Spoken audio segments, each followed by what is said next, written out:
Hello YouTube, this is Morgan Airspeed Prime here with my next Star Wars video. This is going to be my review for The Bad Batch Episode 7, which is called Battle Scars, I believe. And yeah, really good episode.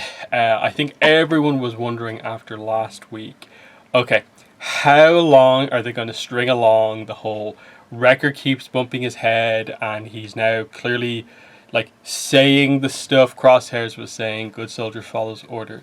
And thankfully we were not left waiting long. This was the episode where they immediately dealt with that, and in fact actually dealt with the inhibitor chips for the entire team, I suppose outside of Crosshairs, but you know, the team that we're with. So that's good. Rex was the sort of character of note that they introduced into this episode, and they also confirmed that the character who's the big mystery from last week's episode was Rex also. So this is just what they can do by only showing you sort of a silhouette, and by showing a character wearing like a big sort of poncho robe thing, it makes you think it's someone else, but actually it was Rex. So the connection was sort of correct that I think most people were making, that like Rafa and Trace had to have a connection to like Ahsoka would have a connection to Rex, so the Rex suggestion felt very valid. My thing was just kind of like, okay, if Rex, we're going to get to see Rex at some point, but is it going to be like this early? Or will they do something with like Gregor or Wolf first? So it ultimately made more sense here with Rex, because the Bad Batch actually get on well with and respect Rex, even though he's a reg. Whereas they probably wouldn't have that with a lot of the other clones. So that was very good. Also, the fact that Rex really has this kind of personal story that we saw of him dealing with Order 66, and he is able to basically tell them about his experience, which informs, you know, the decisions that they're going to make in this episode. So that was really cool. We got straight kind of down to business. They just finish off a mission. They come back. Someone's sort of waiting for them there because Rafa and Trace informed them about the clones. So we get introduced to Rex here, and really cool stuff, because of course he's friendly with the group, so everyone's happy to see him. He gets introduced to Omega, and there's a few nice little bits here where like Omega's able to just kind of look at him and realize, yeah, you're a Generation 1 clone. I can tell by the lines in your face. So she is very familiar with the sort of cloning kind of aspects of the clones, and like that the Bad Batch are sort of altered clones, but is aware that Rex is like a first batch type clone. So that's kind of cool on her part, in terms of like, it feels like there's still some information that she knows about the clones that like is waiting to come out, and that probably relates to sort of the truth about herself and why she is like a female clone, and that they reiterate that here. She is a clone also like us, but she's obviously different. So what's the situation? That was really good to kind of hear once again brought up. And like we find out, of course, that she doesn't have an inhibitor chip, so the pressure is on all of the other ones. And I loved the tone shift of, you know, reunion with a friend to suddenly, wait, you haven't got your inhibitor chips out? And Rex is straight away reaching for his blaster. I thought that was really good, because that is getting across just how traumatic and impactful of a situation Rex dealing with Order 66 was. The fact that he was put in a situation where he nearly killed Ahsoka. He had to kill his brother's clones, and like he talks about, the amount of them he had to sort of bury sort of in the aftermath of this just to survive. And that was really good, because the Bad Batch have been very sort of like relaxed about this. They know about the chips, and like Tech is speaking really casually about it. You know, Omega is to a certain degree, but obviously they don't know the full scope. They're like, oh, well, nothing's happened to us so far, so it'll be fine. And only we as the audience have really lasered in on the fact that something's up with Wrecker. The others haven't really figured that out yet. So I love the caution on Rex's part there, of just like, we have to deal with this. You guys need to get those chips removed. And you know, you had the emotional moment with Omega before they went through with it, of like, it's a brain surgery. Like, it could go wrong. Just because it worked in a few instances doesn't mean it will work every single time. And she's afraid of being left alone. Like if they all die getting their chips out, there'll be no one left for her, and it's just Hunter kind of saying, no, this needs to happen, otherwise you'll be in another form of danger. But we won't die during this. We know what we're doing. This is important. We trust Rex and his decision making here. And in the end, it works out very well. But, you have Rex roughly filling them in on kind of like what exactly happened without just relaying the full events. Like they're aware that this is a dark event that happened to him. But I think the main takeaway that you have to get from this is just in terms of what they're obviously setting up next, which is the Scrapper Guild basically calls the Empire to let them know that there are clones here on the planet. And it's obviously setting up that we're going to get some sort of a battle, and I'm guessing Crosshairs will be reintroduced. So, they are going to confront Crosshairs again after they get confirmation, both from, I suppose, Wrecker and Rex, that when you are taken by Order 66, it is not your own actions. You are not in control of yourself. You can't fight it, is basically what Rex says. That, as we saw in his episode, he was able to make it so that like he could hesitate a little bit, but ultimately it doesn't seem to be the sort of thing where just through raw emotion you can power through Order 66. So it is something you have to deal with, but it's not the actions. Like Crosshairs has not made a direct decision to disobey them, and they also don't know that his inhibitor chip is being sort of empowered. They keep zapping that inhibitor chip to make it work even more. So they're going to see him again and realize that if they can do basically what they did with Wrecker, and that is capture him, knock him out, and have him undergo the surgery, they'll have their Crosshairs back. And the question is just, can that happen, and will it happen in the next episode? And this gets into the idea of like how long and strong of a plot point did they really view Crosshairs being the enemy of the team as. It was a very impactful thing to do within the first couple of episodes, and then after that to develop this idea of him struggling with the idea of like he's following orders, but there's a sense that like something's wrong, but he's unable to see what's happening. And are they maybe setting up that maybe it's Crosshairs who'll be the one who'll break out of it? Because I think something is going to go wrong with the fact that they keep like enhancing that chip and boosting it, that it might just break, and because it will break the chip, he might be able to break out on his own.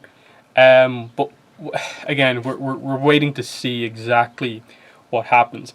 I wouldn't mind it if we just end like potentially next week's episode and we have Crosshairs back on the team, because it would create this very interesting dynamic for he's actually done some stuff that he maybe wouldn't do before.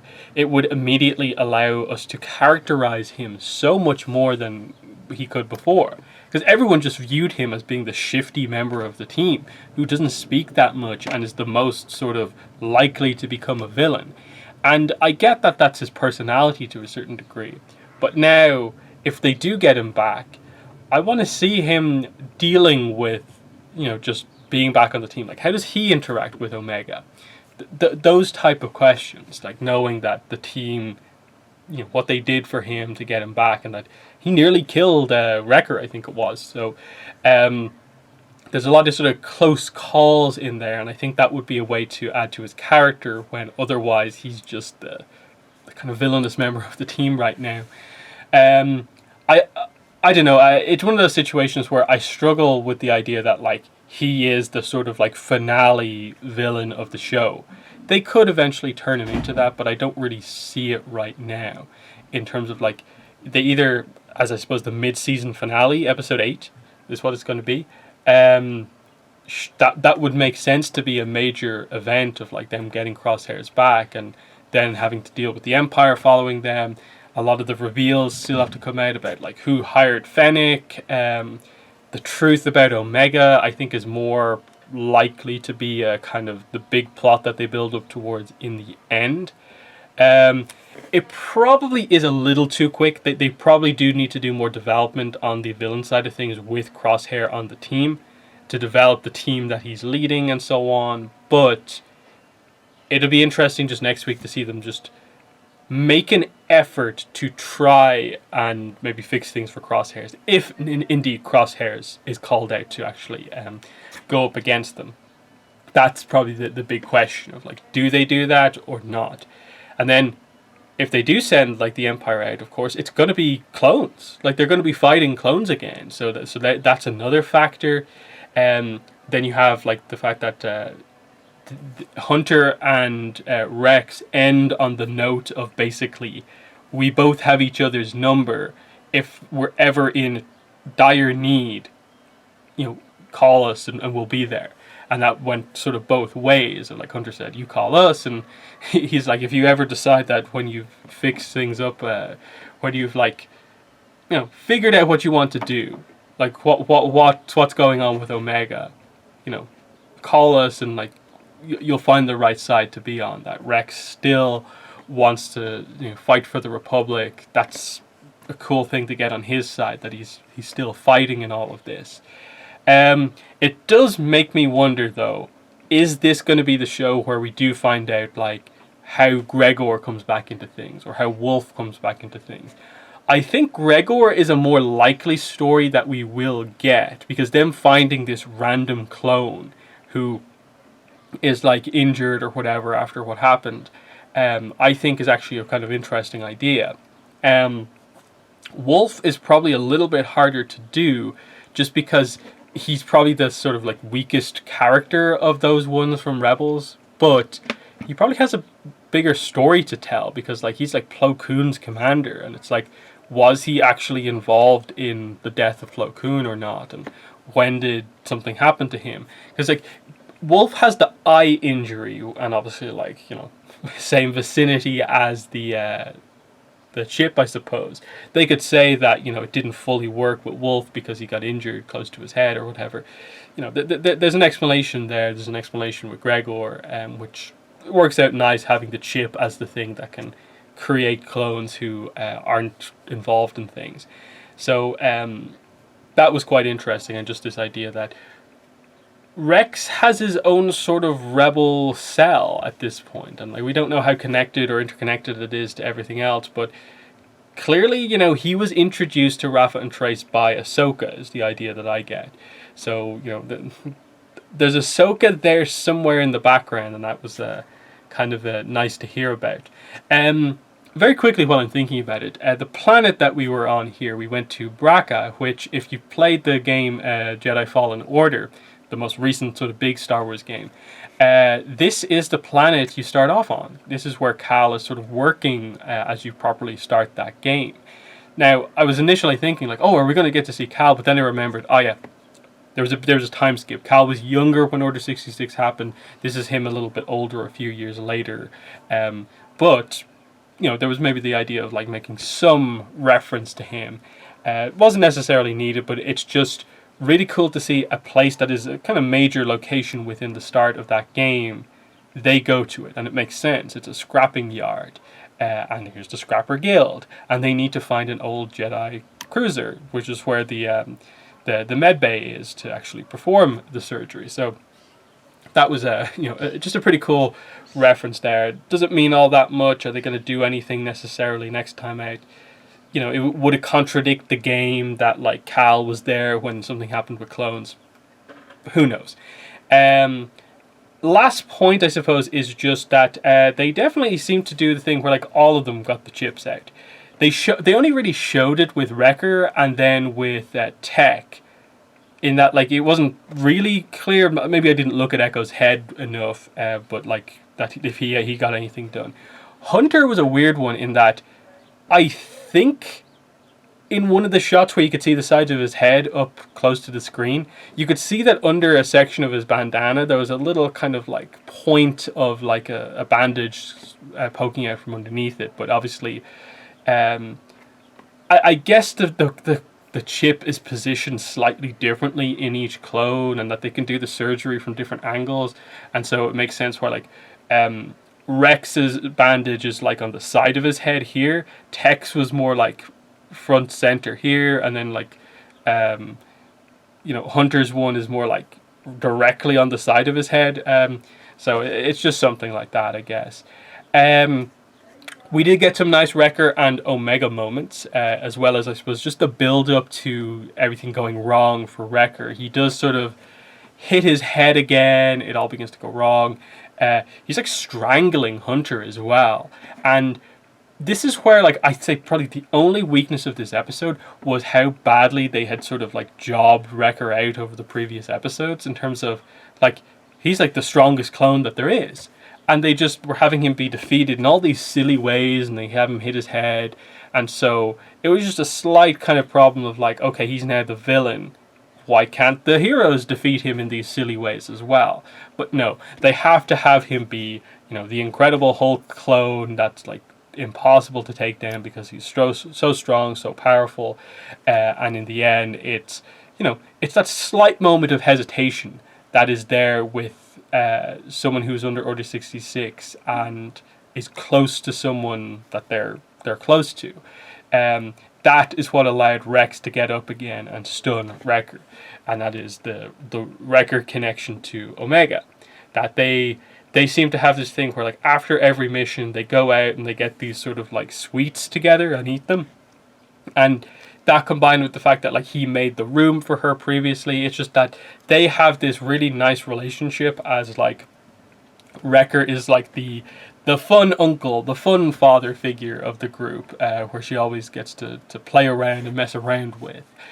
So that's nice with regards to their relationship, and just she was so scared seeing Wrecker like this, and the tension surrounding the idea that she's holding a blaster, and they very much got in across this idea of like, she doesn't want to kill anyone really, and especially not someone close to her, but she was kind of prepared to do it if she had to here, because she wasn't just going to die. So it was just that last ditch self-defense, that she was a millimeter away from pulling the trigger until Rex came in and stunned him. So that was a nice moment, and just she makes sure that she has to wait beside him until he wakes up, and he pats her on the head and apologizes. Really nice emotional scene, and they did that like really, really well. That was great to see that they nailed that over the last few episodes, the Omega Wrecker relationship. I guess the team is good going forward. And it's nice to have that, to just know that, okay, the team is no longer a ticking time bomb in that sense. Crosshairs is really the only character left who, like, the inhibitor chip is really, I suppose, going to be a significant point with, and we can go on from here. That's good to know. I think that's basically everything I wanted to talk about in this episode. There was the monster that was in the water here that was very sort of reminiscent of like things we've seen before in Star Wars. Just again, Wrecker taking a little bit of a beating before he turns properly, just to fully get across that he's taken quite a few blows to the head, which has sort of triggered what's happened. So that was fine. Outside of that, like I said, I already talked about the planet. There was some discussion about money with Sid at the start that I suppose the group is beginning to grow a bit concerned about the way they're being treated there. So I'm guessing at some point they'll need to sort of break away from her just to find a better path going forward. Again, we're going to be in conflict, I guess, next episode directly. We'll then maybe switch things back over to figuring out the bounty hunters who are after Omega. And from there, I guess we can maybe figure out what exact path that we want to take. My guess is once a lot of these mysteries come out, we might need to go back to Kamino to investigate some stuff. That's definitely an option. And then beyond that, I'm guessing they'll team up with some sort of rebel faction. Like, I wouldn't be surprised if we go back to Saw at some point, maybe looking for Rex, and we just tease the idea of these different rebel factions, and they're involved, like, there and thereabouts in all of this.